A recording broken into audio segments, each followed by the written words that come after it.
Hi, so this is our group presentation.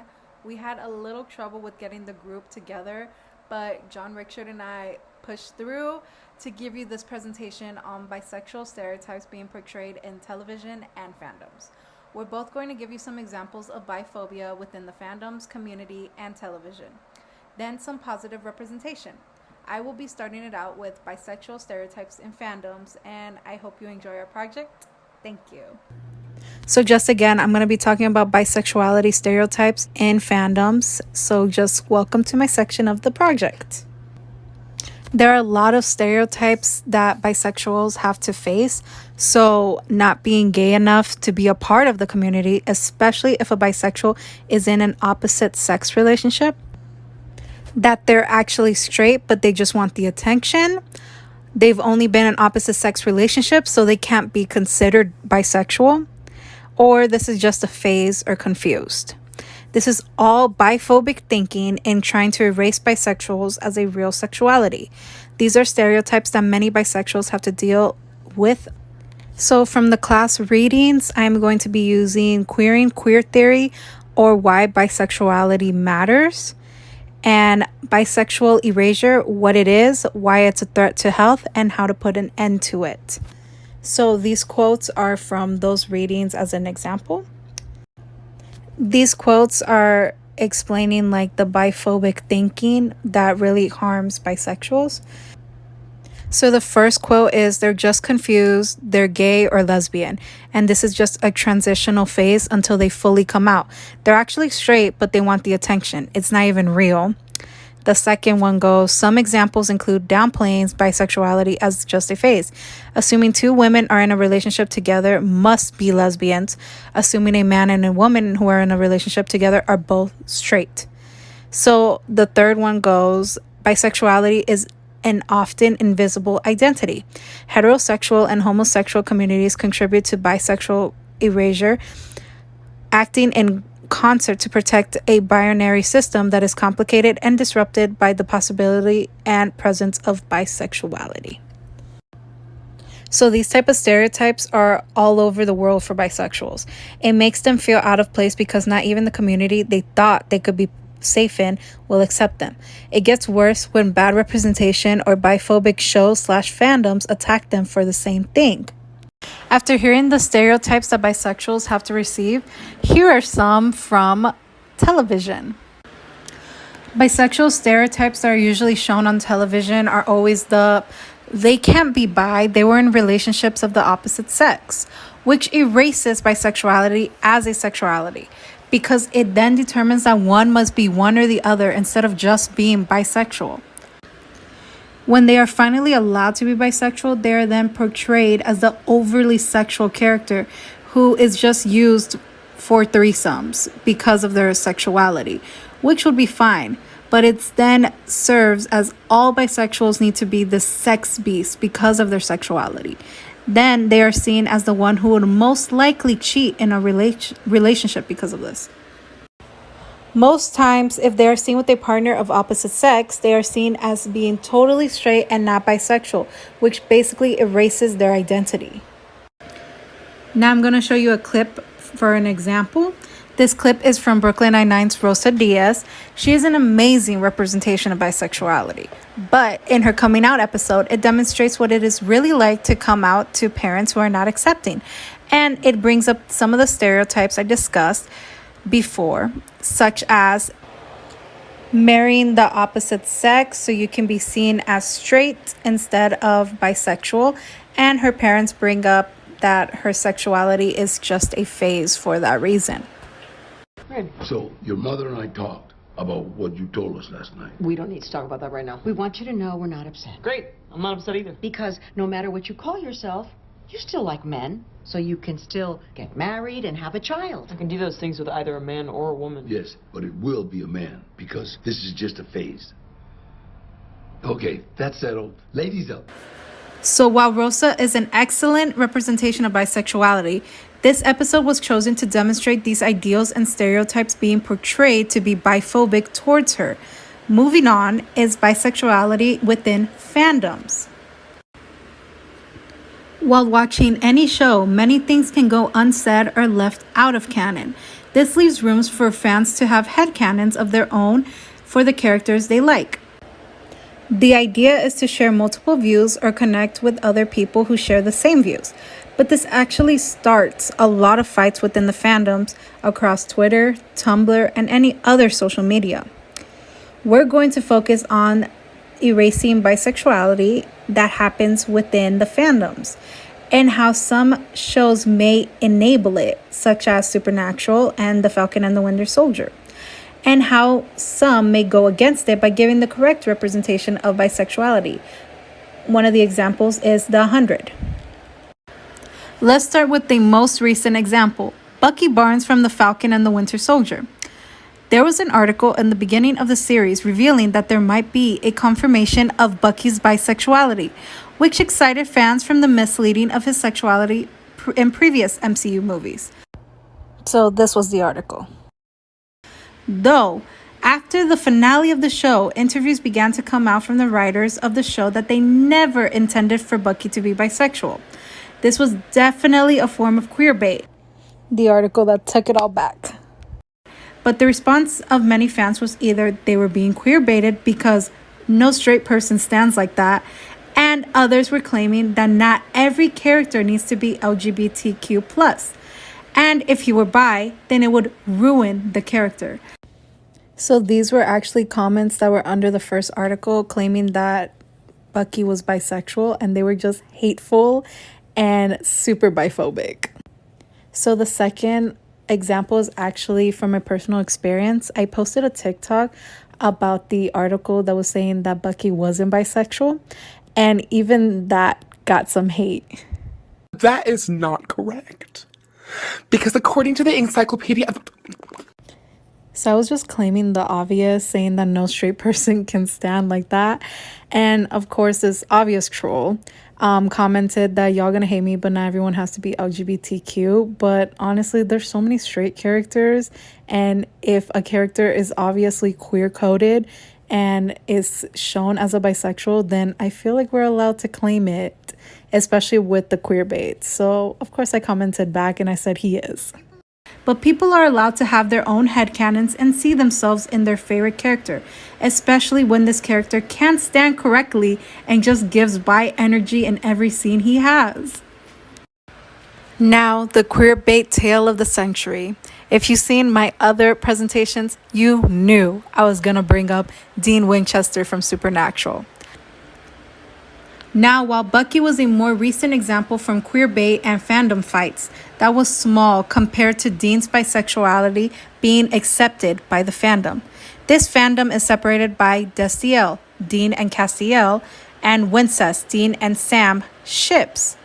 One is between an angel and a hunter, and the other is between two brothers.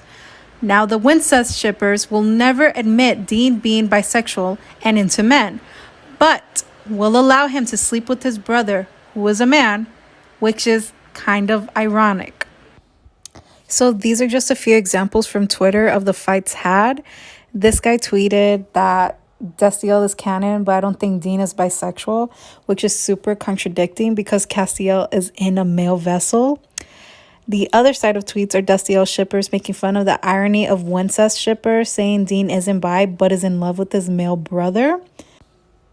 The next set of tweets are from the specific Wincest account that was fighting with the Destiel shipper that was saying a bunch of biphobic things about the character. Then when they were called out, they said that they were bi, so they couldn't be biphobic, which isn't true.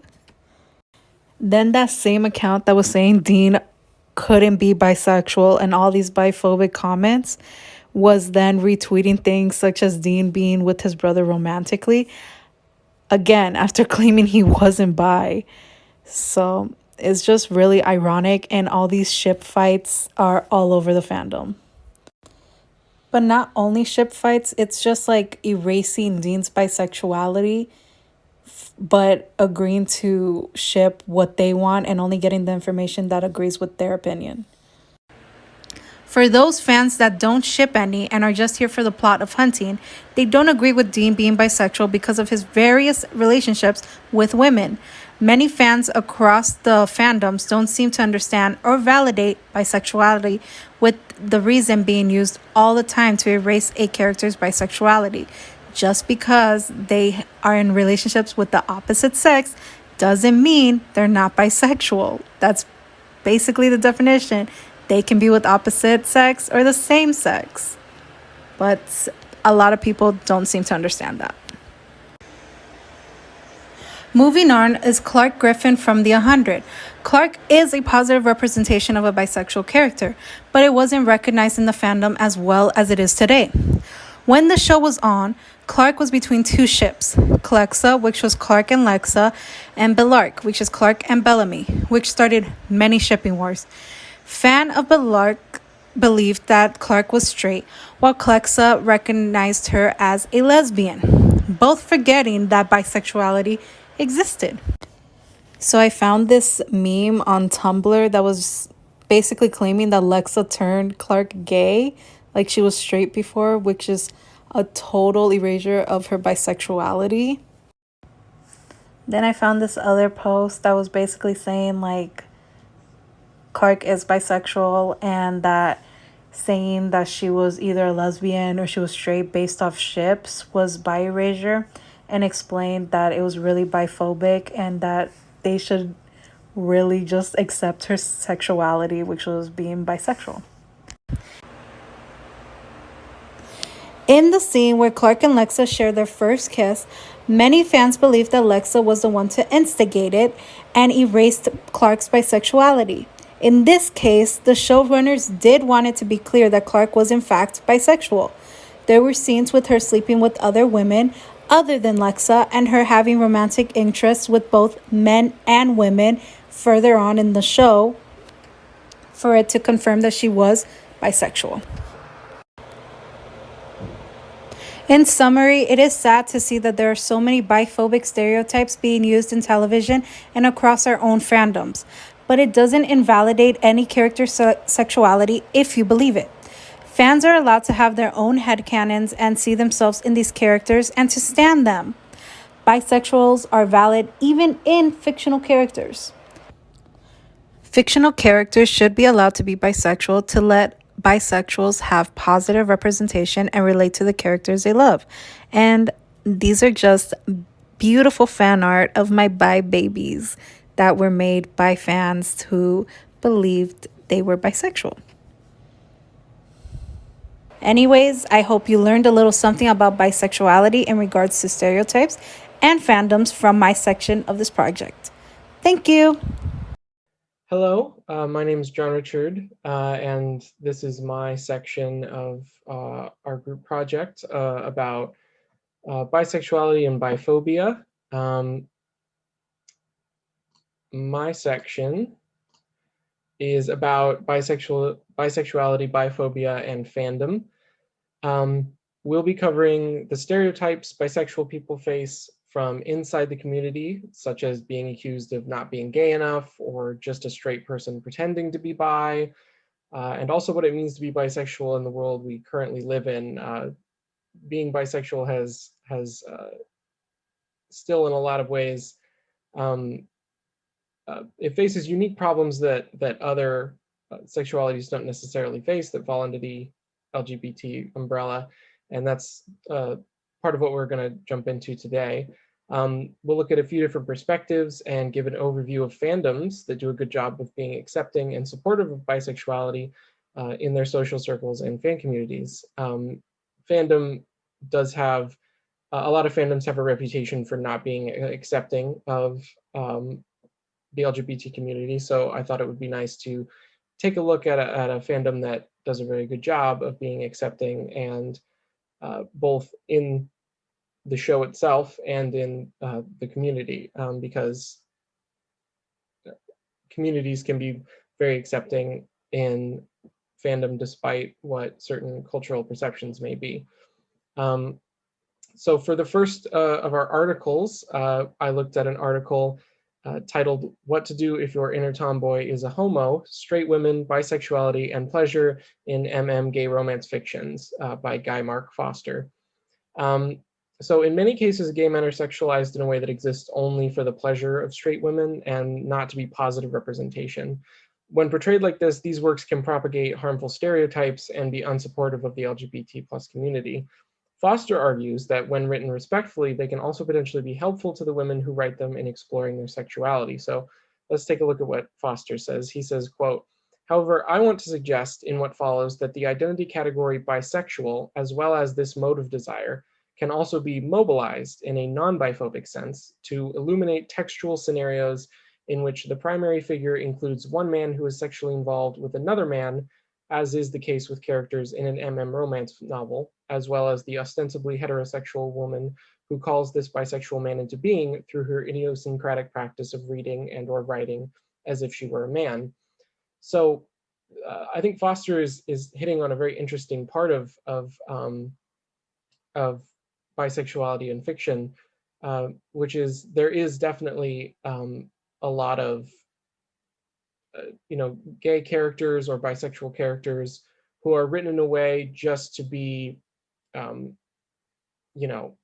a very exploitative way, just for the kind of selfish pleasure of the person writing about them, right?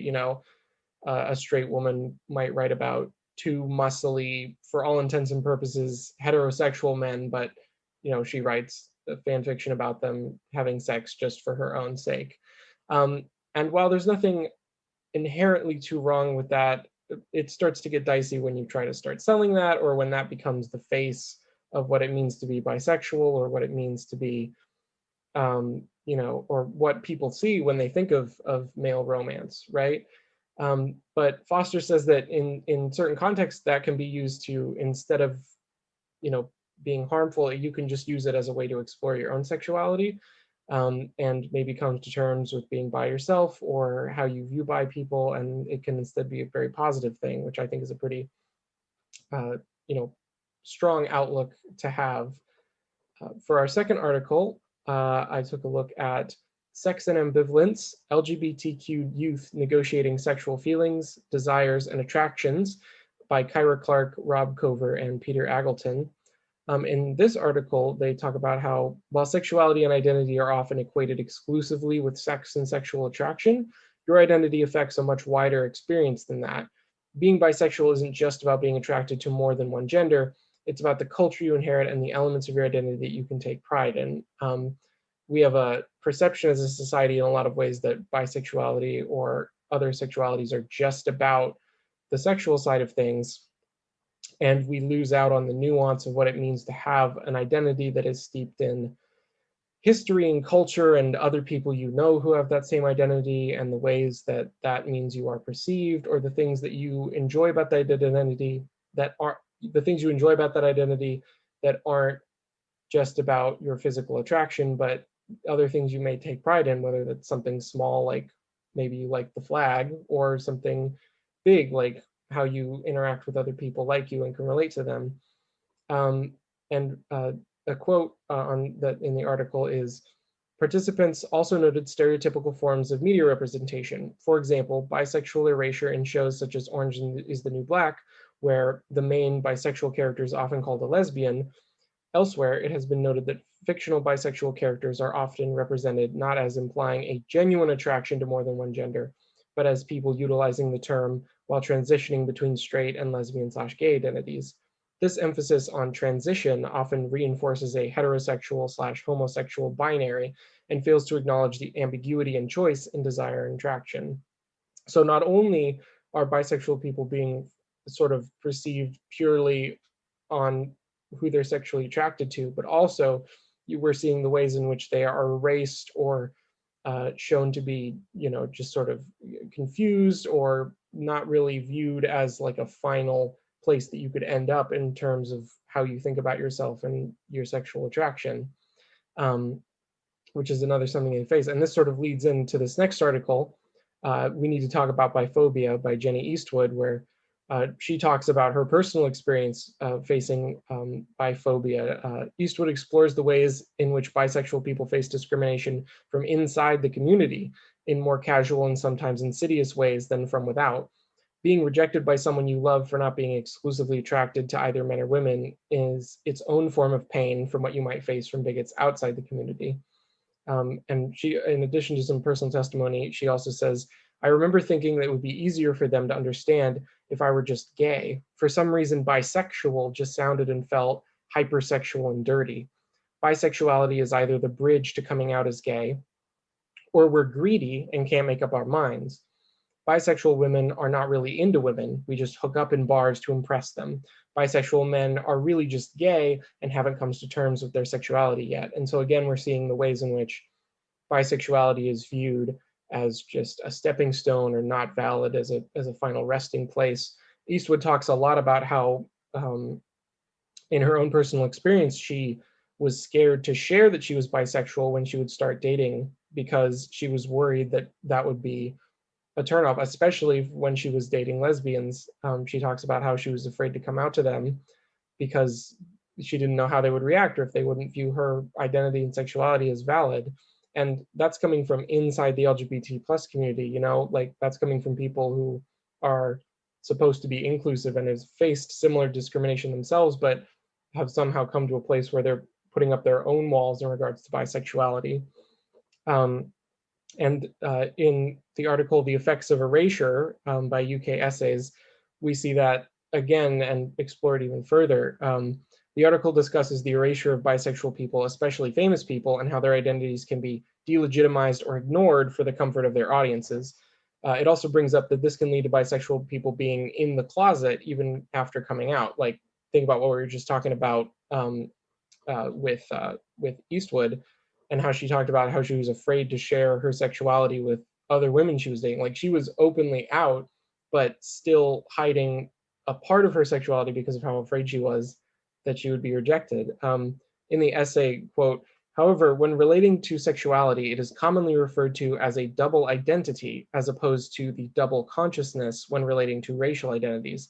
This difference comes from the idea that being LGBTQ+ is an invisible minority. For example, if someone identifies as bisexual, but their parents are not supportive of the LGBTQ+ community, they may keep that part of their identity away from their parents, but be open with close friends. Therefore, this person would have separate identities based on who they are with at the time. This person will not be able to have a unified identity because of the fear that it is included in having that identity, right?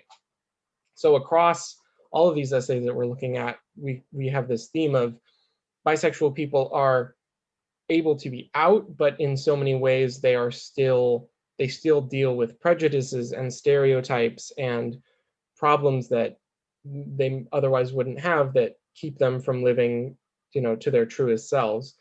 And so I wanted to take a second and focus on why we need to, why it's so important to be open and accepting of bi people, and a part of that is bi people in fandom and in media. So the issues and biphobia discussed above is not exclusive to real world scenarios. Fandoms of media that feature bisexual characters can and have run into the same kinds of harmful stereotypes.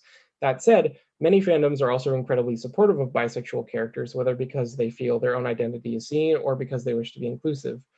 So I wanted to take a second to focus on The Owl House, which is an animated Disney television show about a girl who's transported to a magical dimension of witches, and is a perfect example of positive bi representation in a show.